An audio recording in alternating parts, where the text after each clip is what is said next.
चीन मक्कार है। चीन उस विषैले सांप के समान है जिस पर भरोसा करके अन्य देश या समुदाय अपने विनाश को बुलावा देते हैं। चीन ने कई धार्मिक समुदायों को निगल लिया है।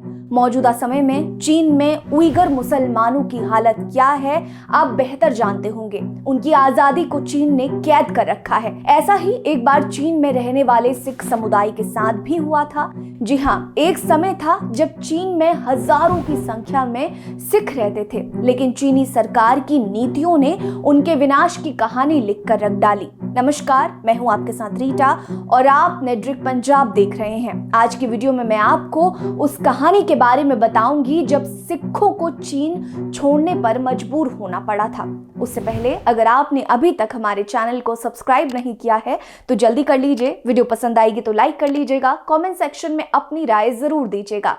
चीन के शहर संघाई में एक समय था जब सिख पुलिस कर्मियों का अपना अलग ही रुतबा हुआ करता था। उस समय चीनी लोग उनसे डरते थे। संघाई में 1940 के दशक में लगभग 3000 सिख रहते थे। वहां उनकी अलग कॉलोनी थी और गुरुद्वारा भी था। लेकिन 1949 के बाद संघाई में सिखों की स्थिति बदलने लगी। कम्युनिस्ट शासक माओ त्से तुंग को भारतीय सिखों का चीन की पुलिस में काम करना पसंद नहीं था। वो नहीं चाहता था कि एक भारतीय चीनी लोगों पर धौंस जमाए। देखते ही देखते माओ सरकार ने सिखों को चीनी पुलिस से हटाकर सिक्योरिटी गार्ड की नौकरी पर लगा दिया। सिखों की नई पीढ़ियां वहां खुद को असुरक्षित महसूस करने लगी। कुछ ही समय बाद चीन से सारे सिखों ने पलायन कर लिया था। मशहूर पत्रकार और लेखक खुशवंत सिंह ने लिखा था कि संघाई शहर में जो गुरुद्वारा स्थापित था उसे भी बाद में एक रिहायशी मकान में बदल दिया गया।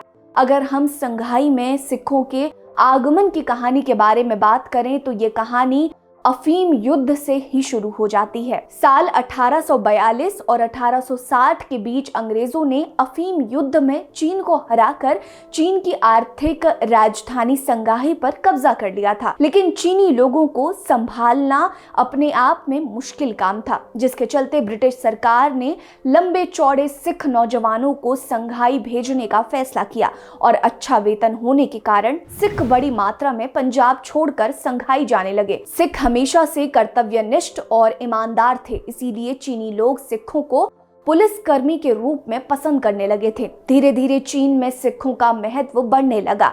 सिख चीनी महिलाओं से शादी करके एक नए सामाजिक परिवेश की रचना करने लगे। शादी के बाद चीनी महिलाएं भी सिख धर्म अपना लेती थी। फिर समय बदला और 1941 में जापान ने चीन पर आक्रमण कर संघाई पर कब्जा जमा लिया। यहाँ अंग्रेजों का प्रभाव तो खत्म हो गया था, लेकिन सिख पुलिसकर्मी वहीं रह गए। एक बार नेताजी सुभाष चंद्र बोस संघाई गए थे। वहां पर रह रहे सिखों को आजाद हिंद फौज में भर्ती होने का प्रस्ताव भी दिया था, लेकिन नेताजी की मौत के बाद ये संभव नहीं हो सका। इसी बीच चीन में क्रांति भड़की और 1949 में माओ त्से तुंग के नेतृत्व में पीपुल्स रिपब्लिक ऑफ चाइना ने सरकार बना ली। सरकार बनाने के बाद 1976 में अपनी मौत तक माओ चीन पर शासन करता रहा। इस दौरान उसने तमाम बदलाव किए, कई कानून बनाए, धार्मिक विश्वास पर चलने वाले समुदायों पर शिकंजा कसा, जिसमें सिख समुदाय भी एक था। माओ का मानना था कि धार्मिक विश्वास किसी भी देश को कमजोर बनाता है। ऐसे में अब सिखों का संघाई में रहना मुश्किल हो गया था। सिखों के ऊपर बढ़ रहे चीनी शिकंजे ने उन्हें संघाई छोड़ने पर मजबूर कर दिया। चीनी सरकार की कठोर नीतियों ने सिखों को संघाई से अलग कर दिया। बाद में उनके गुरुद्वारे को भी रिहायशी इमारत में तब्दील कर दिया गया। ऐसे में चीन से हमेशा के लिए सिख खत्म हो गए। लेकिन 1980 के दशक में चीन ने अपनी नीति बदली और व्यापार के लिए विदेशियों के दरवाजे पर गए। ऐसे में तमाम सिख व्यापारियों ने चीन में व्यापार करना शुरू किया। आज के समय में चीन में सिख रहते हैं, लेकिन अब वे केवल व्यापारी बनकर रह गए हैं। चीन में अब सिख बच्चों की पढ़ाई मंदारिन भाषा में होती है, जो चीन की स्थानीय भाषा है। इसके अलावा अन्य भाषा बच्चे घर पर ही सीखते हैं। आपको हमारी ये वीडियो कैसी लगी हमें जरूर बताइएगा। क्या आपको चीन में सिखों का जाकर रहना सही लगता है या नहीं, हमें जरूर बताइएगा। बने रहिए हमारे साथ। नमस्कार।